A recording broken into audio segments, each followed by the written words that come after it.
It is a joy tonight to have with us Randy Thompson. I had the privilege of hearing him at Contest University and was thrilled with his presentation and was so glad that he could come. And he's going to talk to us about how to be a better single operator in contests. And he has won, I think. I can't think of a major contest you haven't won as a single operator.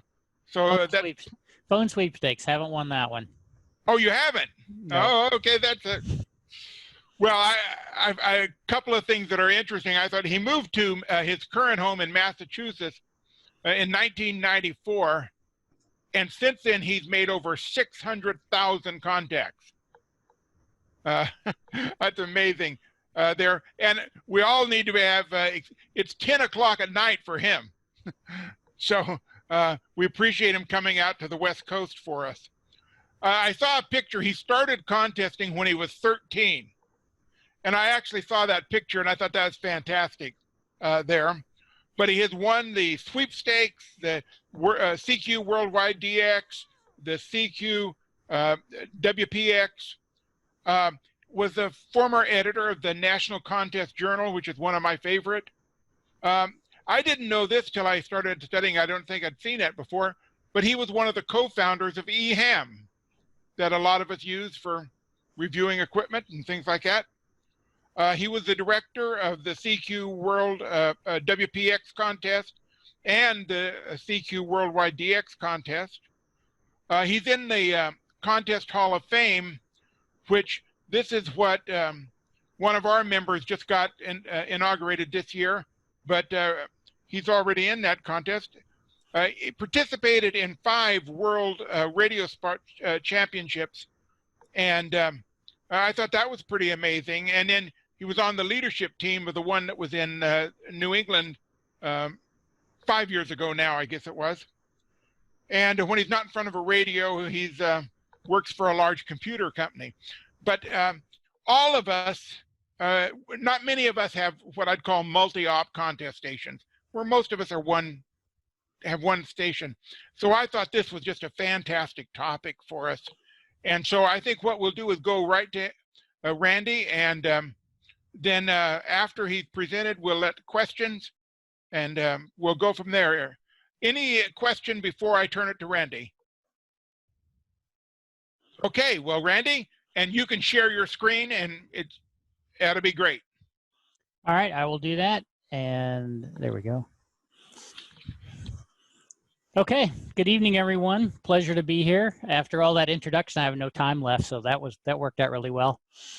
But thanks very much. Was happy when Mel contacted me and asked if I'd give a talk. I'll always talk about this stuff. As you can tell, if I've worked that many people in that many contests, I clely have no life, so might as well do what I love all the time. So what we're going to talk about today is just some tips for being a better single op contester.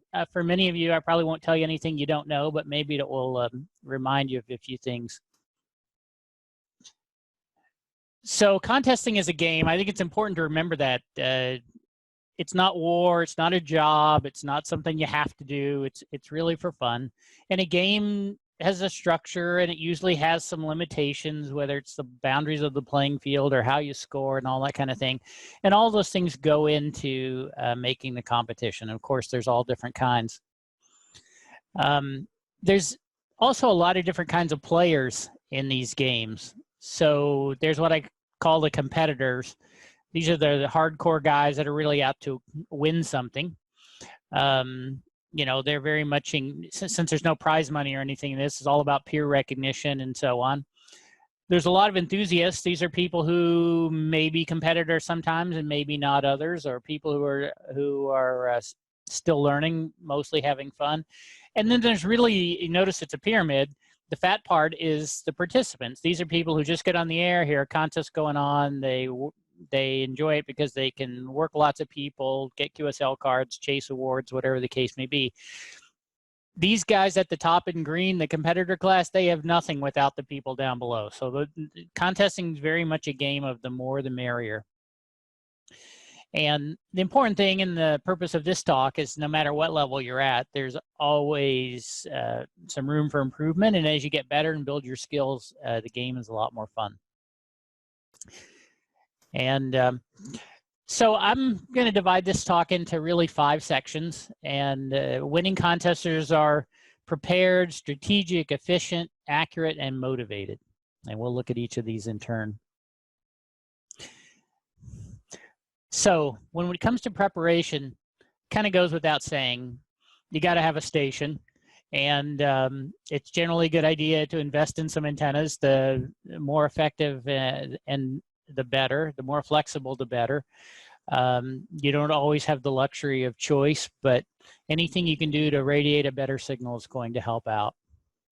And then when it comes to your station, the inside part, the other half, you want everything to be as easy to reach and comfortable as possible. You don't have to have the most expensive radio in the world to do well. You just have to have something that can radiate and something that can hear.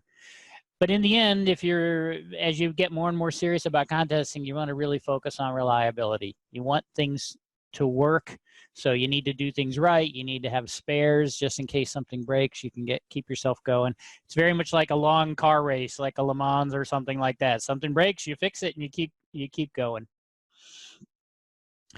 One of the things that I always like to point out is give a lot of thought to the way your station is organized. And you want the things that you touch a lot to be easily reachable, and maybe put some thought into where things are. So in my station, this is a picture of my station now. We've got 2 K3s, one on each side of an L-shaped desk. And I like the L-shaped desk because the radios are always within reach. I'm not having to reach my arms out. I see stations where people put the radios up off the table and you're constantly have to reach up. And it just puts a lot more stress on your back. So I like things in close where I can see them and reach them. The amplifiers are a little further out because I don't have to touch them very often.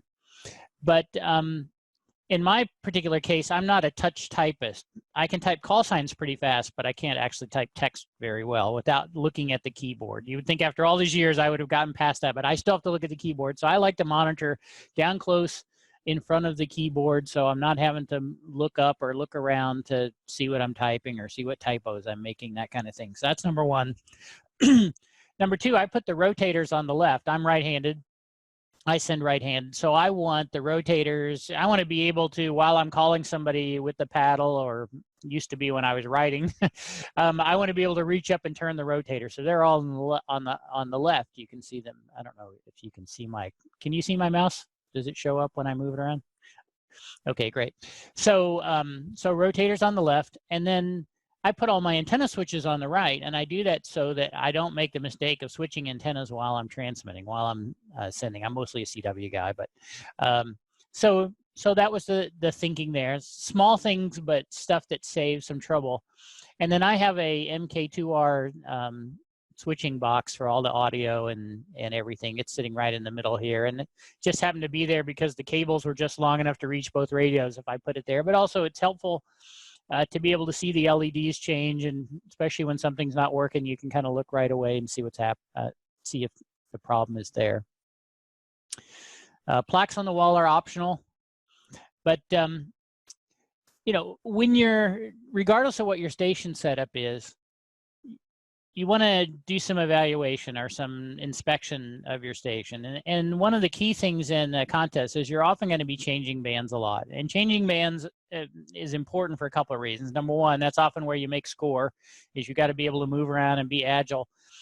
But also, as you get tired, you're less and less motivated, or let's say you may still be motivated, but you're less and less interested in going through all the trouble of changing bands. So you'll tend to not do it, not go flip the band switch to see if 10 meters is open, or not go down and check 160 to see if there's any new signals there or anything like that. So you want to look at your station and go through and say, how long does it take to change bands? How many switches do I have to throw? And I've been at places where you had to throw one switch kind of close to you and then one that was far away. And sometimes there's no avoiding that. But nowadays, there's so many different antenna switching schemes that are available that you pretty much ought to be able to get it to a couple of button boxes not too far away. And so that's one thing. Second thing is, if you've got any kind of extra bandpass filters or anything like that, do they need to be independently selected, or can you have, when you switch the radio, can it automatically bring some things along? So automation is definitely your friend here. The more the better. And then lastly, the amplifiers. My dream is to have a solid state amplifier, but I'm cheap. So I still have 2 manually tuned amplifiers. And every time I think about buying a solid state one, I go, well, how many more people am I going to work? Because it takes me 5 seconds less to change bands. And the answer is probably none. So I keep using what I have. So it's very much a game of you use what you have, but you try to make it as efficient as possible so you can quickly switch bands and check other things. The other thing is on my amplifiers, I put little pieces of paper behind the tuning knobs and I mark them for each band. So when I change bands, I pretty much just get the knob close to where the mark is and start talking. So that's why it doesn't take very long, and then I can tune it in after I'm going. And then I can't think of a contest station, especially if you use it for a while, where there's not something that's kind of sort of broken, but not really. And you know that it's there, and you know that, well, you know, if this happens and I can kind of push on or wiggle on this or do something, and it'll be okay. You want to just go ahead and fix those. It's easy to put them off. I've got a 40-meter beam that's intermittent right now, and I keep procrastinating on it. And every time I do a contest, I go, wow, how come I haven't fixed that yet? So things will break during the contest, so fix them before or make them less likely to break. So from a preparation standpoint, it's about get your gear and your station set up and make it as efficient as possible. Now, the second part of the game is actually deciding what game you want to play. A lot of contests have multiple categories. They have high power, low power. They have single band, all bands, assisted, not assisted, so on. So you kind of need to decide, well, what do I want to do? And part of that depends on what your goal is. If your goal is just to have fun, hey, maybe you run assisted and high power and you cruise around busting pileups and chasing countries. That's fine. If you want to win a certificate, okay, you could do that by maybe picking QRP 160 single band, work 5 people and win. That's okay. If you want to set a record, it's a little harder. You may have to look at the records and figure out which band has nobody ever done before or not done very much before. But regardless, I think it's really important to have a goal, because as you proceed through the contest, it gives you some place to go. Otherwise, it would be the equivalent of walking out your front door and say, I'm going to go for a walk, but I don't know where I'm going, so I'm just going to keep going. And you never know when you get there because you just never had a destination. So I always like to have at least some kind of a goal of what I'm trying to accomplish. And now with online scoreboards, you can actually contribute your score, you know, from your logging software to the online scoreboard and then watch that. And that gives you always somebody to chase. So even if you're just in it for fun, you can always say, well, I'm going to go try to catch that guy. And when you catch him and pass him, it's always kind of cool. And then you can say, okay, I'm going to go catch the next guy. And I've spent many, many more hours on the radio than I meant to, because I get sucked in by the scoreboard and I can't stop. It's like, oh, I don't want to lose to that guy. So anyway, have a goal, pick a category, and then understand the scoring of the contest. So some contests, like Field Day, which is not a contest, score is essentially how many people you talk to. But most contests, they have the concept of QSO points, and then some kind of multiplier, whether it's ARL sections or countries or zones or whatever. But you need to know what that is, because as you're operating the contest, if you want to maximize your score, you always need to be thinking about how am I doing? Like in WPX this last weekend, I got clobbered by some other guys because I kept working a lot. I was working a lot of people. I was working more guys than they were, but I was working all USA guys, and they were 1 point each. My competition was on 40 meters, which gets double points for working European. So they were getting 6 points each. So in about an hour and a half or 2 hours, they got 100 European QSOs ahead of me. So that's 600 points. I would have to work 600 USA guys to match the 100 Europeans they worked. And I could never catch up once I got behind. So that was my bad for not paying attention to the scoring and the different value of things, and always evaluating what I'm doing against the final score. So again, just know what the rules are. And I'll give you an example. So CQ Worldwide,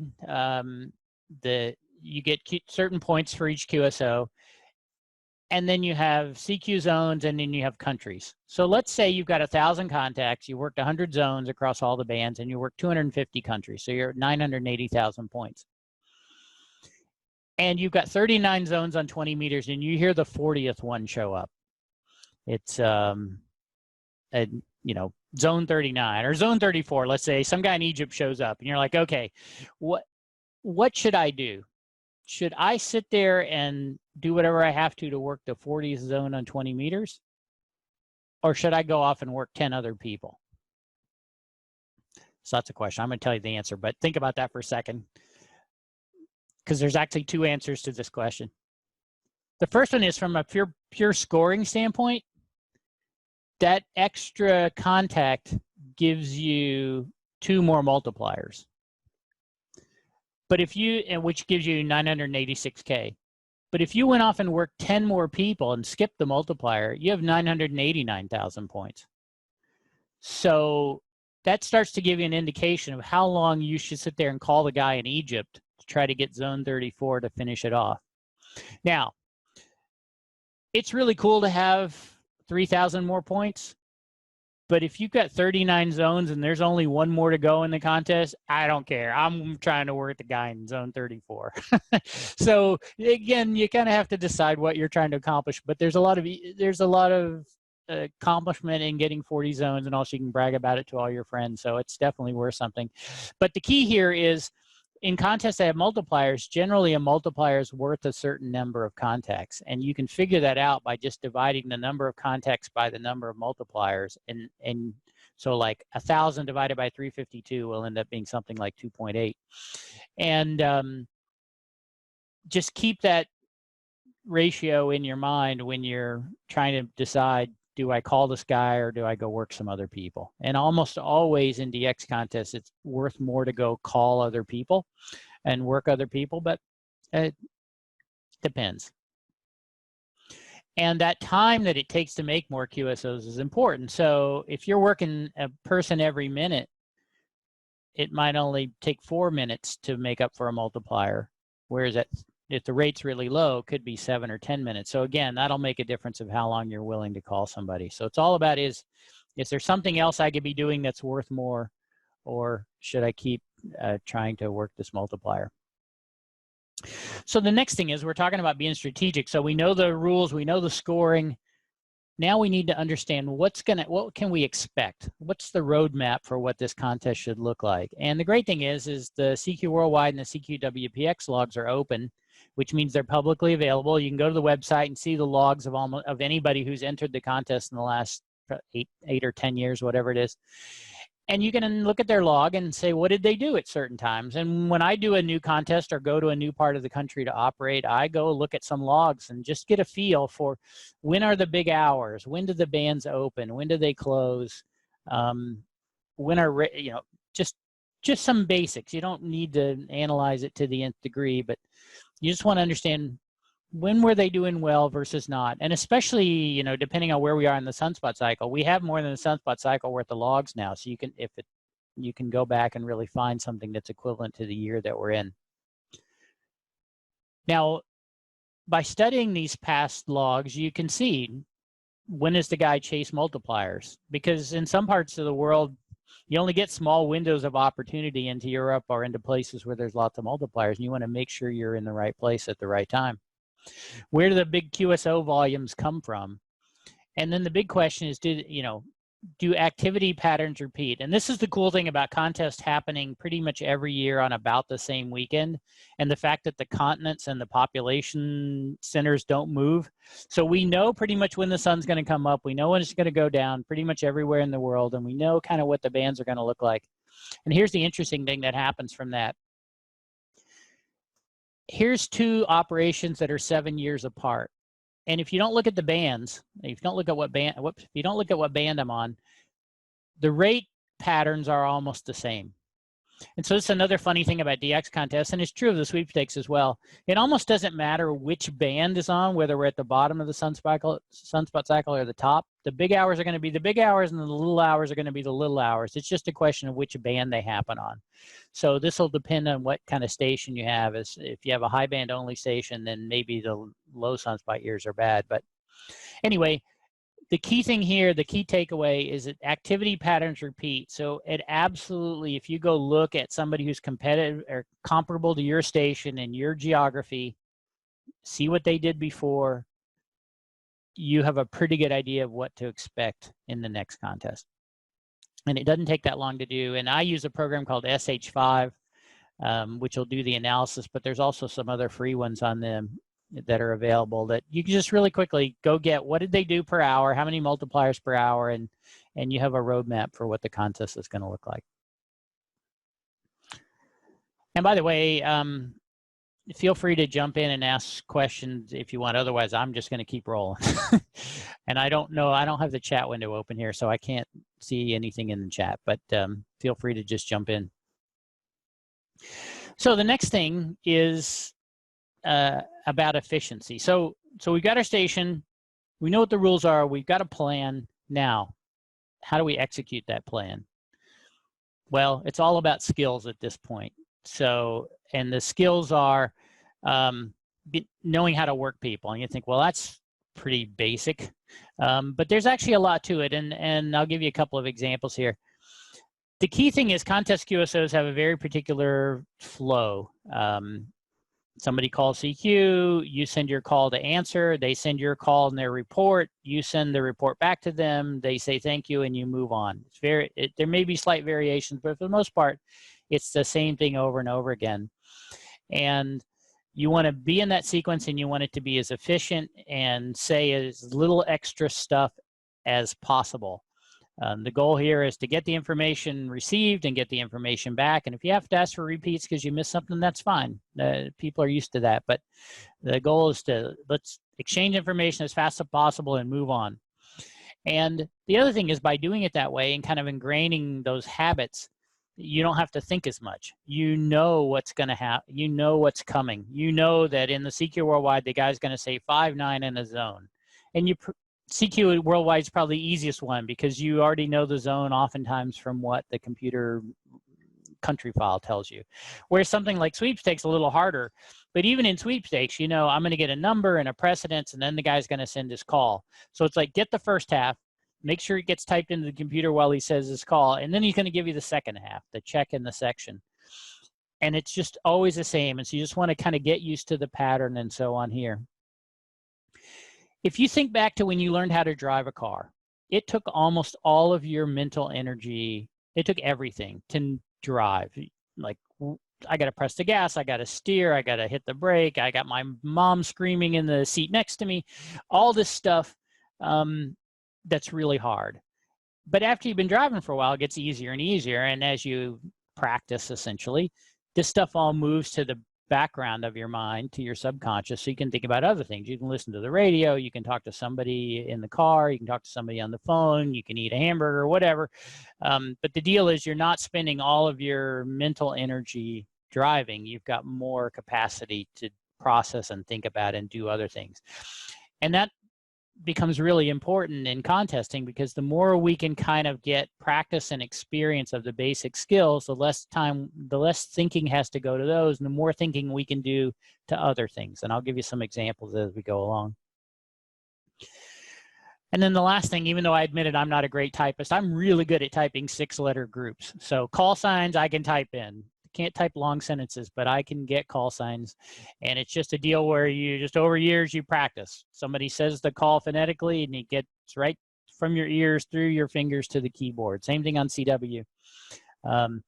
So the better you can get at typing, so again, it doesn't require thought. It's got to be a deal where you hear da-da and you're typing the A key, or even if you get a couple of letters behind, you've got mental capacity left to be able to keep typing even as you're copying the next thing. And it's just practice, pure and simple. But these skills are really important. And I think another example, if you ever listen to air traffic controllers, the first time you hear an air traffic controller, you're like, how can anybody know what the heck that guy just said? But it's the same thing. They always say the same information in the same order and get a read back. And so once you know what the pattern is, it's pretty easy to hear what they're saying.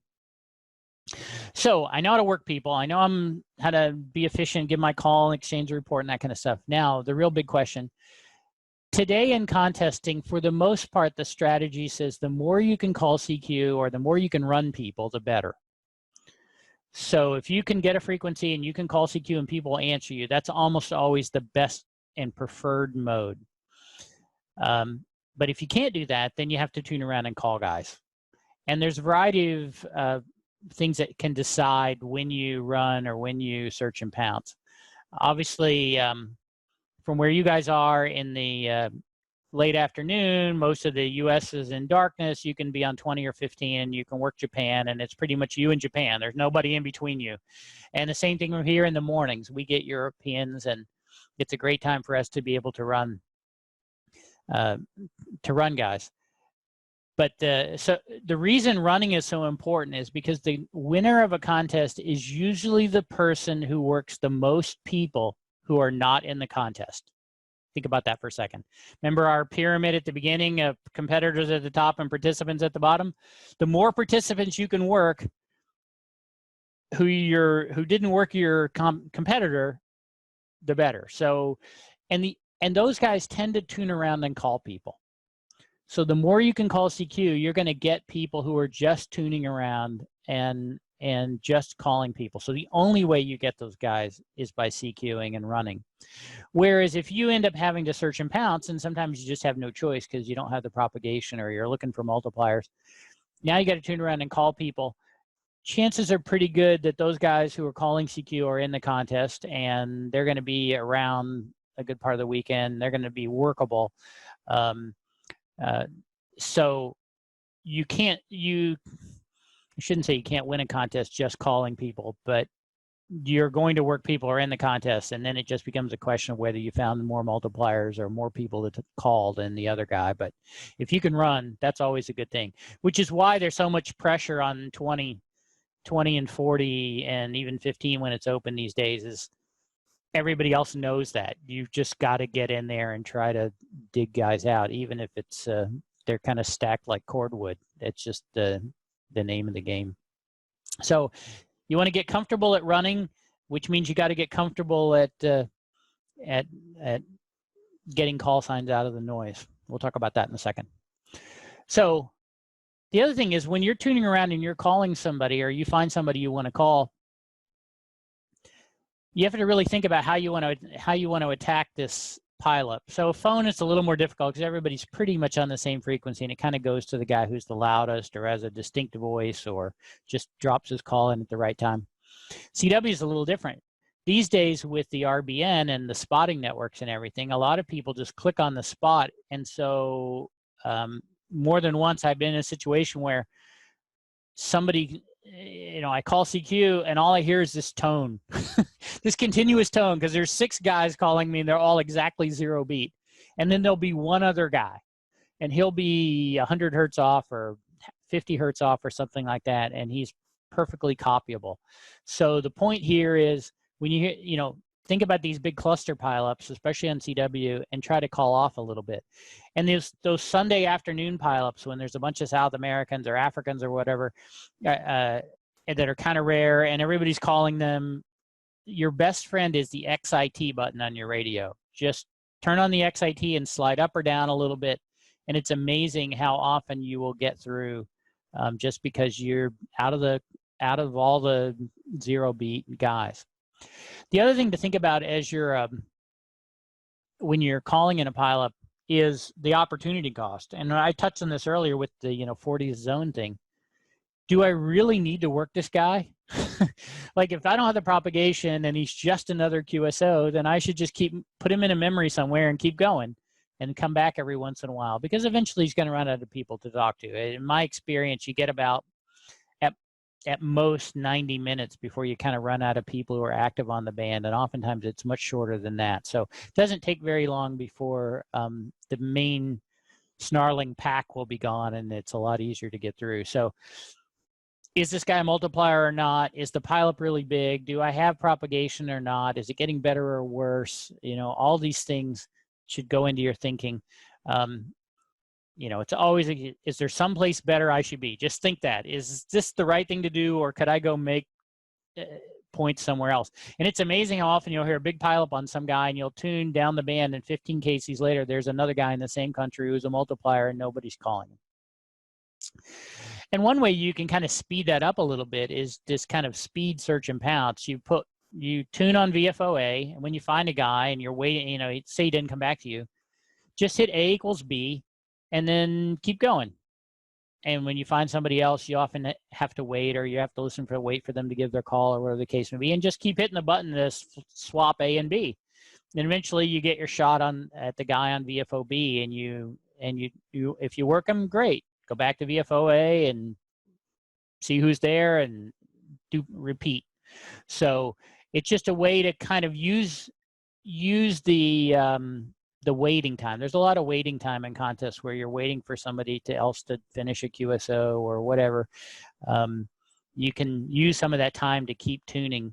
And this is what the SO2V that you hear about, 2 VFO type thing. You know, the guys with 2 radios are doing this, only they're doing it where they're listening on one radio, and then while they're waiting, they go listen on the second radio. We can do the same thing with VFOs. And some people even go so far as to kind of split and listen to both VFOs at the same time, although that gets a little harder. But the simple thing is just it's anything to use time more efficiently. That's the goal. So here's a game that you can play just for fun, and this actually does a lot of things for you.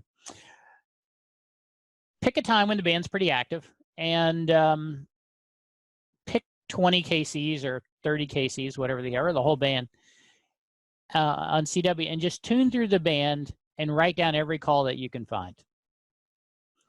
And whether you start at the bottom and work your way up, or start at the top and work your way down, whether you get all the way through and come back and repeat, whatever, just write them all down, and then go check the RBN or the DX cluster and see how many of the calls that you got.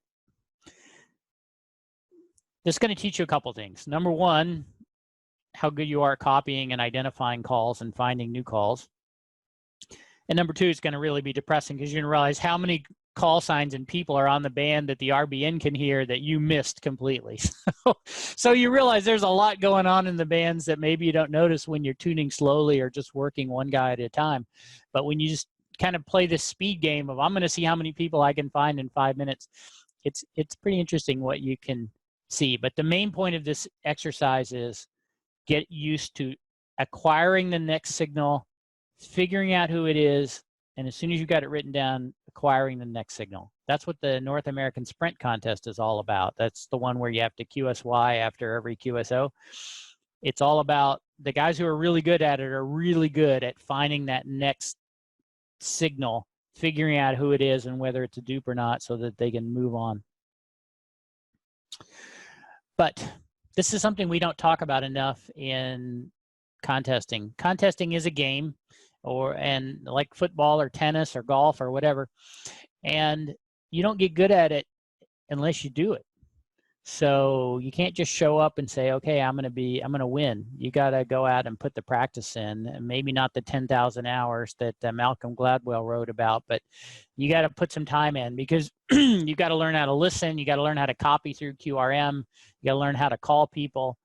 You need to learn the bands and the propagation, all that kind of stuff. What times your station is loud, when it's not, that kind of thing. Now, I was very lucky. I got to put my 10,000 hours in while I was in high school. So I was on the radio all the time, and you with low power and low antennas, and you learn a lot of stuff when you're kind of getting your head handed to you in pileups every day, or just on the air and working people. So a lot of my success has been due to the fact that I got a lot of hours in early, but there's no reason anybody can't practice as they go along. So don't get sucked into working FT8 all the time. FT8's good, work FT8. I do all the time, but at the same time, spend a little bit of time on CW and sideband working people. And this is where the QSO parties are great. Like you mentioned the 7QP at the start. They're fantastic opportunities to practice, because as this W7 and the 7QP, you get people to call you, so you get to practice running, get to practice calling people, and all that kind of stuff. So the small contests are great for practice, so you're ready for the big ones. Now, another thing you can do that will be really eye-opening is to evaluate your own operating. And there's a couple of things you can do. Number one, you can always listen to the good guys. And there's nothing wrong with, as you're tuning around, you hear a guy who's just really smooth and really seems to be moving people through. Stop and listen to him for a while. What is he doing? What does he do to get the pileup to do what he wants? How how does he convey this sense of urgency so that when people call, they don't feel like they need to give them the weather and their life story? They actually call and give them the information and move on. There's something, the good guys seem to just have that voice and that urgency, but at the same time, a friendliness that you're like, yeah, I want to call that guy and help him out. So listen to that. And then one thing that was really surprising to me, I recorded a 48-hour contest where I stayed awake for the whole 48 hours. And it was a phone contest. And I went back and I was driving around, so I started listening to the tapes in my car. And the first day, I'm listening, I'm pretty good. I mean, guys call me, I get their call. Oftentimes I'll get 2 calls, so I'll work one guy and then go immediately to the next one. It's like, man, this is pretty good. And then I listened to day number 2 when I was really tired. I couldn't copy anything. You know, if I got 3 letters of a 6-letter call, I was happy. It was just, but it was, it's sometimes eye-opening just to hear what fatigue does for you as you go along. But the real thing about this is if you just record some of your own operating, and nobody likes to listen to themselves, but just record yourself while you're in a contest and then go back and listen to it, you'll be surprised when you listen again at a couple of things. Number one, how much dead time there is. There's a lot of just time where nothing's happening in the contest. These QSOs take maybe 8 or 10 seconds, and you're working one guy a minute. So that means there's 50 seconds of CQing and doing nothing. So this should be a little bit of a motivator, like, hey, what else could I be doing in that time? Could I be listening on the second VFO? Could I get a second radio? That kind of thing. But also listen for how you handle people when they call in. Do you get the call signs on the first try? Do you get them correct? How do you get them to repeat things that you need them to repeat?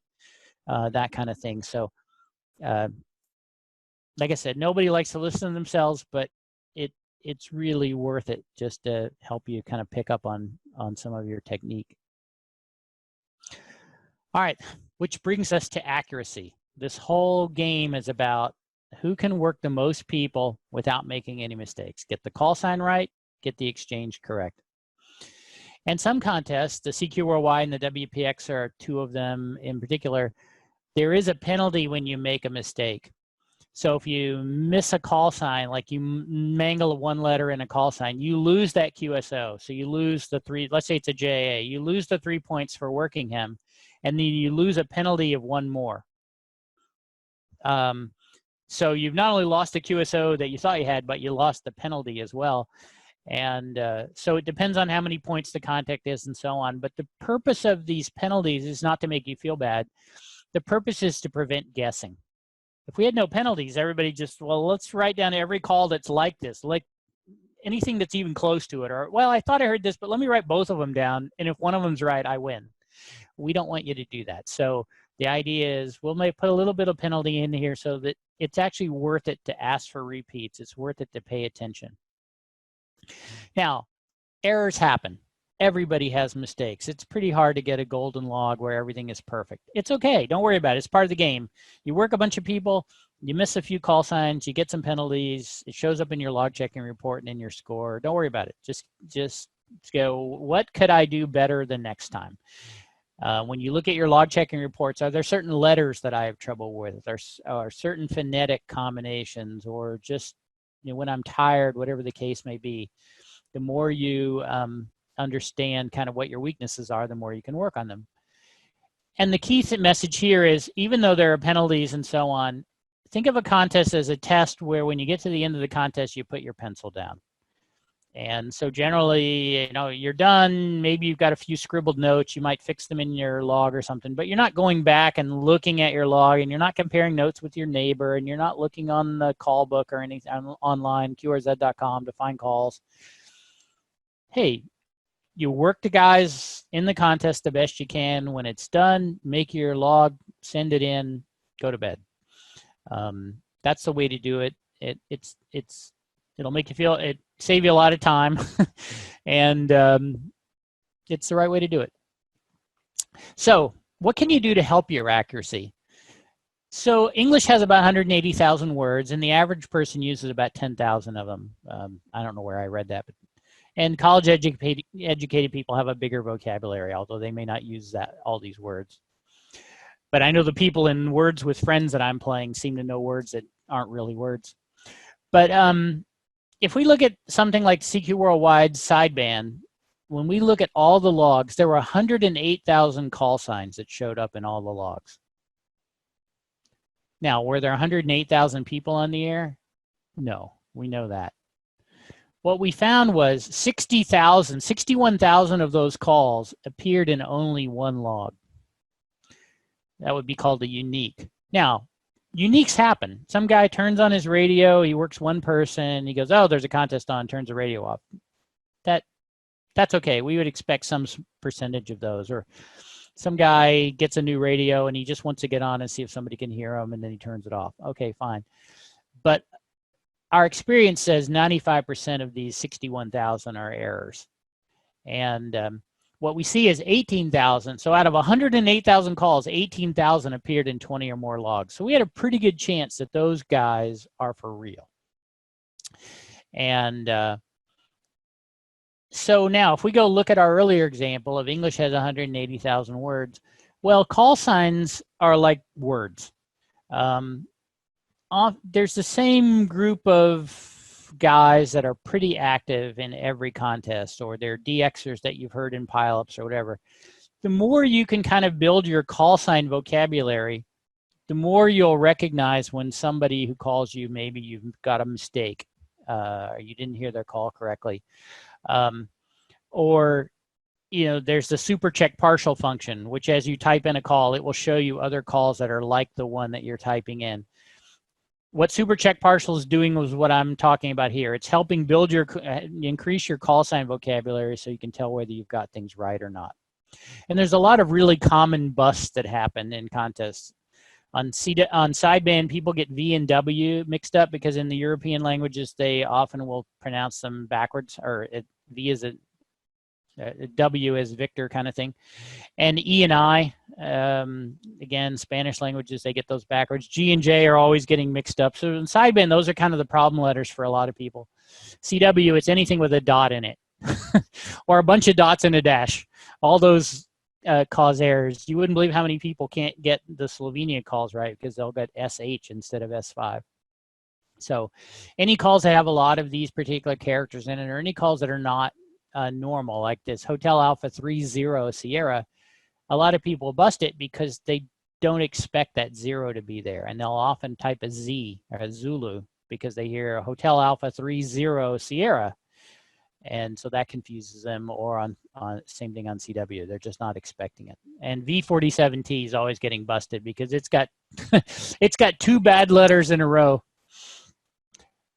Now, what you'll notice after a while as your call sign vocabulary gets better, you'll see a call come up on the cluster, or a guy will call you, and you'll go, something's not right about that. So there's a number of these calls in here that are bad. And normally I have people call them out, but we'll just go ahead and look at them. So an easy mistake is a transposition. So Charlie 73 November Lima instead of Charlie 37. I don't think there is a Charlie 7 prefix. So right there, that ought to be the clue that there's a problem. You'd be surprised how often people will type an I for a 1 or a 1 for an I. We get a lot of logs with those 2 things backwards. So that's why 1B and IB1B often get messed up. And then the E and I problem with HI3TEJ or TIJ. TIJ is wrong. There's another funny one that you won't notice until you check a lot of logs, but if you listen for it, you hear it all the time. Hotel. So a lot of Europeans will pronounce, especially French-speaking people, will pronounce the word hotel with a silent H. They'll say hotel. And you'd be surprised how many people copy that as an O. So just watch out for that. Then there's famous calls like P3W. There's a pretty good chance that's Papa 33 whiskey and so on. So anyway, just fun, but it's as you get better in knowing calls and as you use super check partial, a lot of these things will kind of pop out at you like, hey, that didn't sound quite right. I better ask that guy for his call again. I'm going to run over time here, so I'm going to kind of maybe skip through a few things, but you got to know who you're calling. It's so easy when all the spots are flowing into your band map and you're just tuning up the band and you don't hear a call, but the guy, there's a spot on that frequency, and you call the guy and you put him in your log. And then what we'll see when we do the log checking in the CQ Worldwide is, yeah, that guy, the spot was there 3 minutes ago, but you just worked the guy who's there now. And his call is not what the spot was. So just the short answer here is don't ever trust cluster spots. Always take the time to try to figure out who the guy is that you're actually talking to. And especially even on CW with the RBN where the computer's doing all the spotting, it's really easy for two calls that are very close together in frequency for you to think, oh, I'm working this guy, when actually it's the other guy that came back to you. And don't be afraid to ask for repeats. Again, want to reduce errors as much as possible. That's one of the I have a pretty low error rate usually, and it's because I'm willing to ask. I notice, okay, this didn't sound right or something didn't sound quite right. I'm going to ask that guy to repeat his call. Okay, last thing, we got all these pieces of the puzzle put together. Now we're staring at the equivalent of running a marathon. How do we get going? It's all about motivation. And in the end, there is no single thing that will improve your score more than butt in chair time, BIC.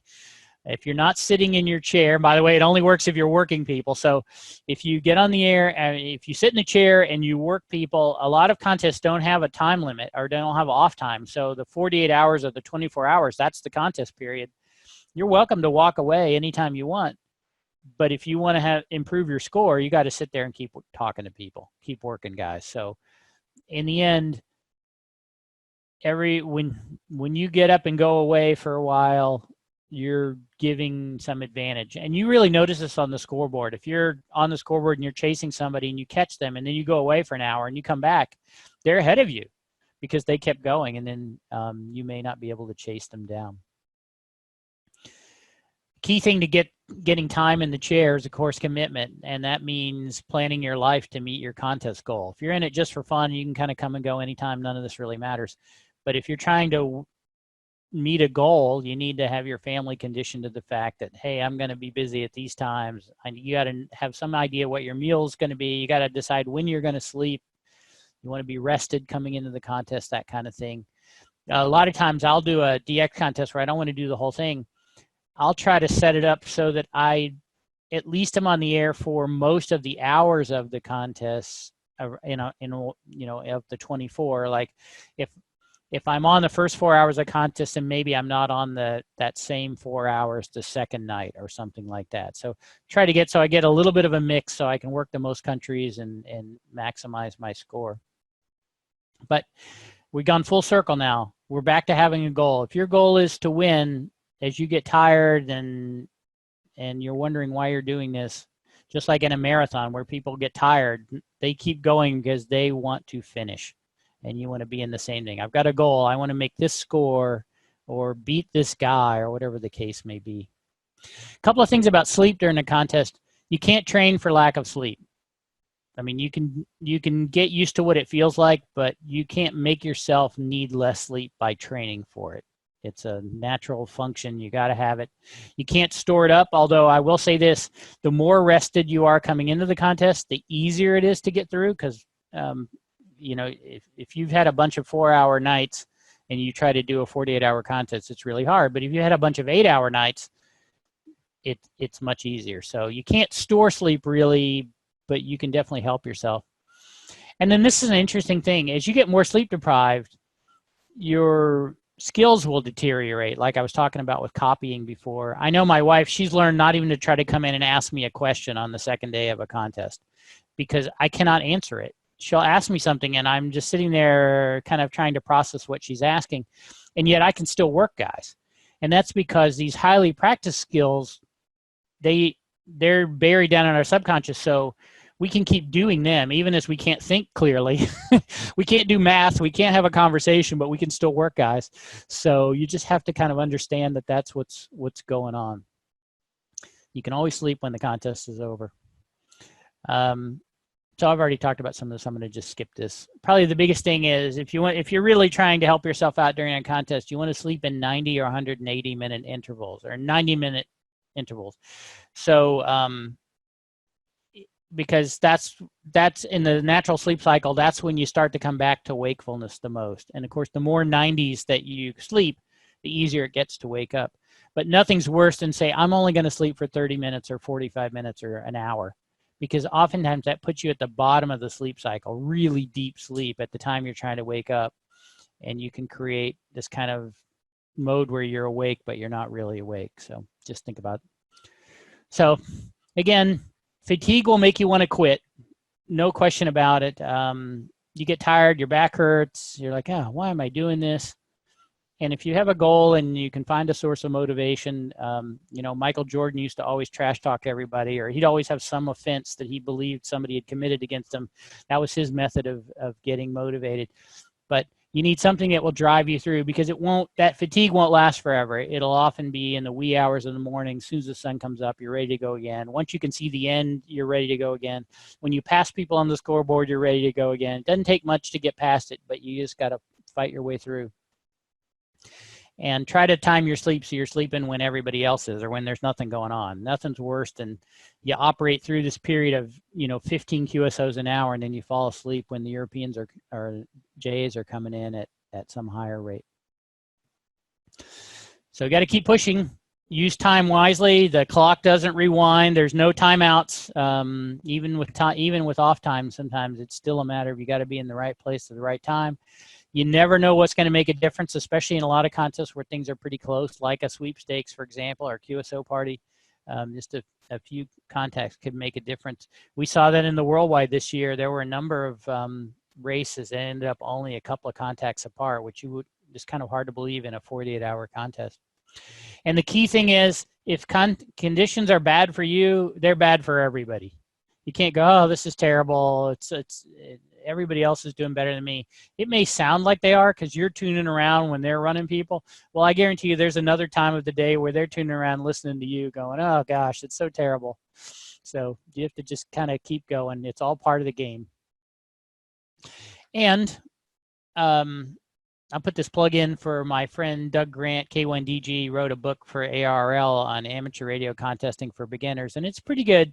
So if you've got somebody who's just learning the game or wants to learn more about it, or somebody who's new into ham radio and I don't understand this contesting thing, this book will give them a good overview. It's $20, so it's not, it doesn't break the bank, but it's written in a very friendly language and